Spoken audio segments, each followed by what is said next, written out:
ආයුබෝවන් අපි මේ රාජ්‍ය නොවන සංවිධානයකින් මහත්තයෝ ආයුබෝවන් මහත්තයලා මේ අපි ඔබතුමාගේ හෙල්ත් එක ඉහළ නංවන්න හේත් එක කිව්වේ මහත්තයෝ හේත් එක නෙමෙයි හෙල්ත් එක සෞඛ්‍ය සෞඛ්‍ය හා ශාරීරික අධ්‍යාපනය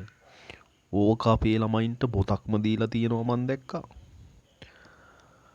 මොකක්ද ලෝක සංවිධානයකින් දීපු ඉස්කෝලෙන් මයි හිතේ දීලා තියෙන්නේ ඒක 20ක් නිලකුන් නැහැ අපි මේ කියන්නේ ලෙඩ රෝග වළක්වන ජීවත් වන විදිහක් ගැන අපේ හරි පරිස්සමට ලෙඩ රෝග වළක්වාගෙන ජීවත් වෙන විදිහක් ගැන ඔය තේරුණේ ලොකුන් නැහෙට මං ගොහට කෝප්පයක් වැක්කිරුවා අන්න ඒකයි ලොකුන් නැහැ මේ ගේ පැල